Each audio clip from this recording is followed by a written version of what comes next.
Don't go past the third pine, you idiot, unless you want to die like your brother." The man's voice cracked like a whip against the quiet of the forest. Cold, dry air clung to his words. His name was Haroun, and the way he spat the warning made it sound like a curse. Behind him, his younger cousin Zion flinched but didn't stop walking. The snow crunched under his boots as he adjusted the straps of his pack and kept moving toward the valley that locals only referred to in whispers. They called it Derryukemosh, the Silent Valley, and no one went there in winter, not since the baby went missing, not since the dog came back bloodied and limping, not since it started digging every night in the same spot under the bent willow tree like it was trying to uncover something no one wanted to remember. Zion didn't believe in ghosts, but he believed in guilt. It had been his baby niece that vanished last year during the family trip. One second she'd been giggling in the crib on the cabin porch, the next gone. Only the dog remained, pacing the woods with wild eyes, its muzzle stained red. His sister never recovered. His mother stopped speaking. His father moved to Karachi to forget, but Zion stayed. He stayed to find out why the dog Rufus, their old brindle shepherd, kept going back to the place where the snow never melted, where the air hummed with something broken. He hadn't told anyone, but last week, just before sunrise, he'd seen Rufus dragging something through the trees, something soft, something wrapped in a blue cloth, the same blue cloth his niece had been swaddled in. The valley opened slowly, like a wound. Pines lined its rim like silent sentries, unmoving in the windless cold. Zion crossed the invisible threshold Haroun had warned about. The third pine leaned west, just like the old stories said, and from there the land dipped into shadow. No birds, no sounds, not even the hush of wind through branches. Then he heard it, a low, keening whimper. Not quite dog, not quite human. He followed it. Rufus appeared at the ridge just below, standing perfectly still. His fur had grown patchy, one ear torn at the edge, ribs showing like the shadows of old sins. He was cradling something in his mouth gently, like a mother might carry her newborn. Zion's throat tightened, his hands shook. But then Rufus did something strange. He backed away from Zion, eyes locked on him, then turned and slipped into the thicket, leaving a faint trail in the frost. He wanted Zion to follow Dot, and so he did. Branches clawed at his jacket, tearing fabric, stinging skin. Snow gave way to mud, then frost again. The deeper they went, the more the world felt wrong, as if time itself had forgotten this part of the valley. Just when Zion thought he'd lost Rufus entirely, he emerged into a clearing that didn't belong on any map. It was there under the crooked willow, a crib, half rotten and half buried, still holding what looked like bones too small to be anything but a child's. Rufus stood beside it, shivering, his muzzle resting on the edge. Then, gently, he dropped the blue cloth and nudged it into the crib like he'd been doing this for months, like he was still trying to tuck her in. Zion fell to his knees, his breath catching in his chest like it didn't know how to keep going.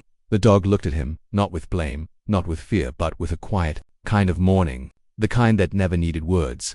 The valley wasn't haunted. It was grieving, and the dog hadn't gone mad. It had just wanted to bring its baby home. For a long time, Zion couldn't move. The air around the crib hung heavy, as if it remembered every scream that had once pierced it. Rufus stood vigil by the rotting wood, refusing to meet Zion's eyes now, as if ashamed of what he'd revealed. The blue cloth trembled slightly in the breeze, catching the pale light of the fading afternoon sun, and in that quiet moment, Zion felt something shatter within him. He hadn't cried when the baby disappeared, not during the search, not even at the funeral his family held without a body. But now, here at the end of the dog's long, painful pilgrimage, he found himself unraveling.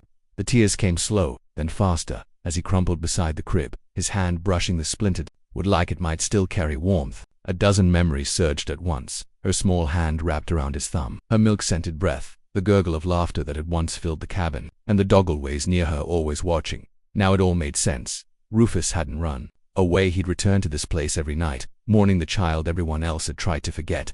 They had blamed him, cursed his name, locked him up and nearly put him down, and still, he had come back, carrying the one thing she loved, a worn blue cloth hand, laying it gently beside a cradle of bones, a silent offering, a vigil no human had dared to keep. Zion reached out, brushing the cloth. Something slipped from beneath it, a rattle carved from wood, the one he'd made her as a gift, the one she used to shake until the house rang with its hollow chime. It was cracked now, water-damaged, but unmistakable. A fresh wave of grief surged through him. The world blurred, his breath hitched, and just as he closed his eyes to breathe through it, he heard it again. A sound, not the whimper, not Rufus, it was a soft rustle, delicate like movement in the snow. Zion froze, head lifting, ears straining. Rufus's ears perked too, his entire body going still. Then, without warning, the dog darted into the trees. Zion scrambled to his feet, slipping once before catching himself, and followed instinctively. He stumbled through the undergrowth, heart pounding. The woods no longer felt dead. There was something in them now, something alive, or watching, or both. Rufus led the way, silent and swift, nose to the ground, tails stiff with urgency. They ran down a shallow gully, where the snow turned to moss-covered earth and up toward a rocky incline. At the edge of a narrow ridge, Rufus stopped. Zion caught up, gasping, and saw it too. A hollow beneath a boulder, half concealed by fallen branches. A den. There was movement, inside, slight, subtle. Not the violent twitch of a predator. Something else, something slow. Breathing. Cain lowered himself to his knees, heart thudding in his throat. He couldn't see clearly, but as he leaned in, Rufus gave a soft whine and lay down beside him, pawing the ground gently. Zion peeled back the branches, careful not to disturb whatever was inside. And then he saw her, not his niece, but another child, small, frail, wrapped in cloth not unlike the one in the crib. Her skin was pale but unbruised, her chest rising and falling in slow, deliberate breaths. She was alive. Zion recoiled, stunned. What child was this who had left her here? She didn't look more than a year old. As he reached out, she stirred slightly, but didn't cry, only blinked once, twice, as if the light was unfamiliar. She had no shoes, only threadbare socks. Her face was gaunt, yet something in her gaze, distant, unfocused, felt eerily familiar. He lifted her carefully, cradling her against his chest, trying not to shake. Rufus remained at his side, wagging his tail once before turning back toward the clearing. Zion stood frozen, one question echoing in his head. Who was she? And then it struck him like a blow. This child wasn't abandoned. She was hidden. His mind reeled. What if Rufus hadn't been mourning all this time? What if he'd been protecting something? Someone? Was this child his niece? Not dead, but that couldn't be. The bones in the crib were real. The remains had been there for months, maybe a year. Then who had this baby been hiding with? Why had no one come for her? Rufus barked once, breaking his spiral of thought. The sound wasn't panicked. It was urgent. Zayan turned, and his blood turned to ice. Footprints. Not his, not Rufus's fresh ones. Too large to belong to a child. They came from the north side of the ridge and stopped a few feet from the den. Heavy, deliberate. Whoever left them had been standing there watching. He looked around. The woods were still again, but they no longer felt empty. The silence now throbbed with something deeper than griefs, something that watched from just beyond the edge of vision. He pulled the child closer, heart roaring in his chest. This wasn't over. Someone else had known. She was here, and they had come back for her, but Rufus was already on the move again, circling protectively around them, every hair on his back raised. Zion followed his lead, stumbling back toward the willow tree, toward the forgotten grave, toward the place where this had all begun. As he moved, his mind burned with questions. Was this valley truly haunted, or was it hiding a secret older than the stories? Had his niece's death been a tragedy, or a cover for something darker? And who, or what, had been feeding this other child through the winter? The baby in his arms stirred again and let out a soft, breathy sound, not a cry, but a sound that made Rufus pause and glance back, a sound too practiced for a child raised alone. Zion felt a chill trace down his spine, because for the first time since this all began, he wasn't sure the valley wanted to let any of them leave. Not this time. Zion didn't run, not yet, but every muscle in his body tightened with the instinct to do so. The cold in the valley no longer felt natural. It crawled beneath his skin, made his breath shallow, his heartbeat quick. The baby was warm in his arms, a small bundle of mystery and silent weight, her breath slow and even despite the rising tension. Rufus stayed close, tail lowered, moving with deliberate caution as they backed away from the hollow. The footprints still lingered behind them, too fresh, too clean. Zion knew what tracks looked like after a few hours in open snow, and these hadn't aged a minute. Whoever stood here had been watching recently, within minutes, maybe seconds, yet no sound of retreat had followed.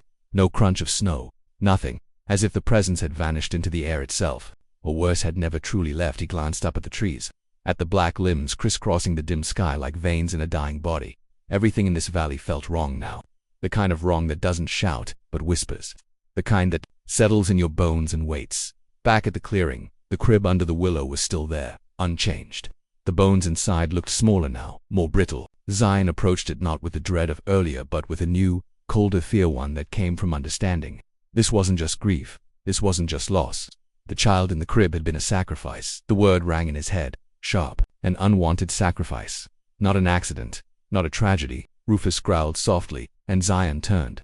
Just for a second, he thought he saw something shift between the trees. Not a person, a shadow that moved the wrong way. Against the light.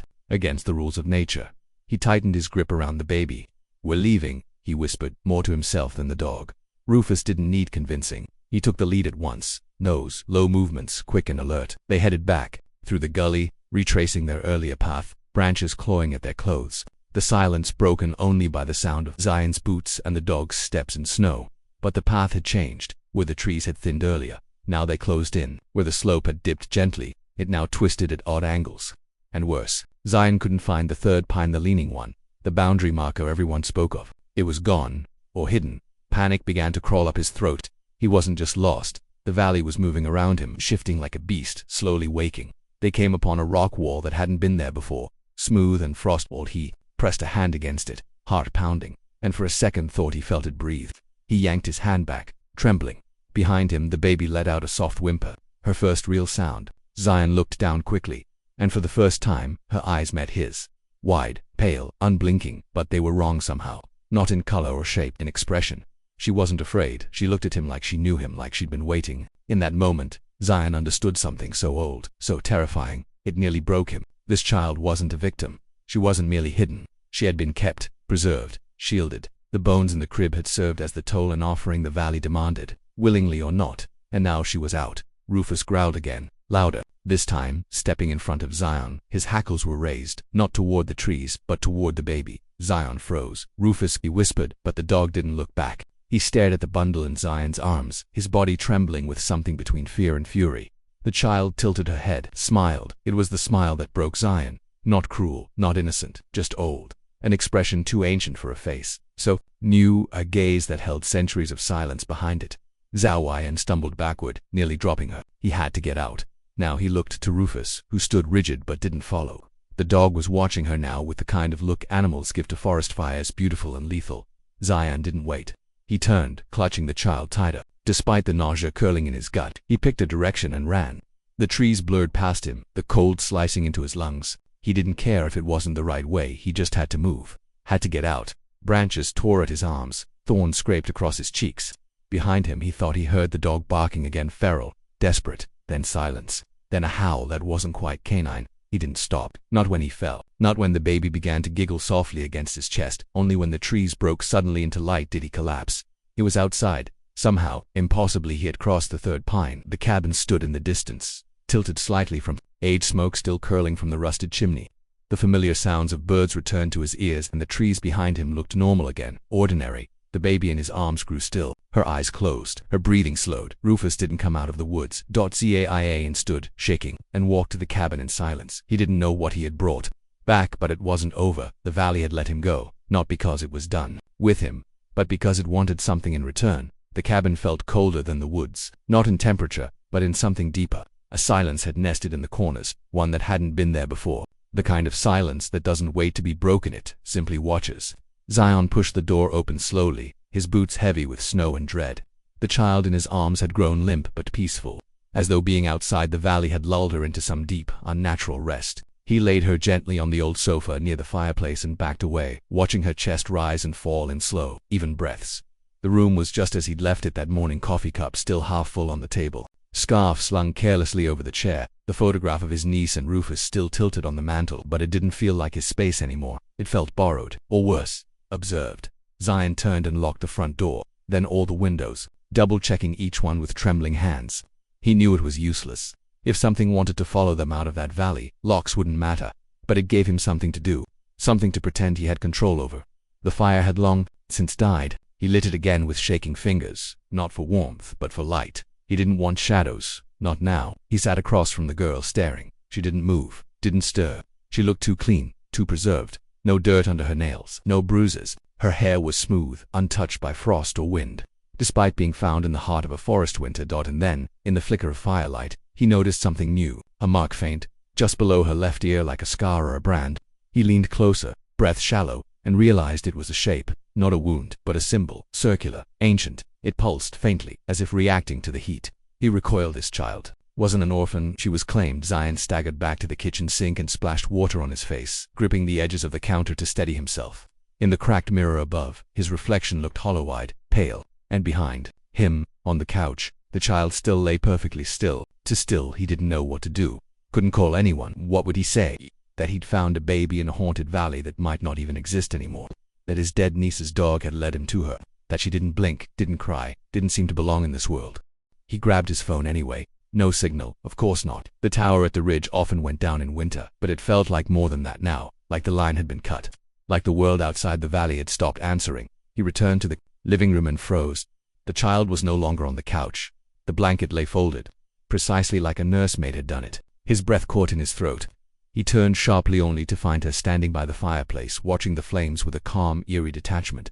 She hadn't made a sound, no footsteps, no creak of floorboards. "Hey," he said softly, stepping toward her, unsure why his voice cracked. "You need to sit back down, okay?" She turned her head slowly to look at him. Her eyes were darker now, or maybe it was the shadow, but something had shifted in her gaze. It wasn't a child's confusion. It was understanding, recognition. She reached out one small hand and pointed to the mantel. Zayan followed the gesture. The photo frame. His niece bundled in pink, smiling wide. Rufus beside her, proud and alert. The last photo taken before she vanished. The child pointed again, more firmly this time. And then she said her first word. Rufus's Zayan's skin went cold. He stepped forward. "Do you know him?" he whispered. "Rufus." She nodded once slowly, then turned back to the fire and sat cross-legged like she'd done it 100 times before. He wanted to ask her more, wanted to understand what that meant, but he couldn't get the question past the lump in his throat because now he knew something else for sure. She wasn't a stranger. She had been here before, and Rufus, wherever he was now, had known it too. Zayan backed away again, retreating into the kitchen, pretending to check the kettle, though his hands didn't move. He just needed time to think, to breathe.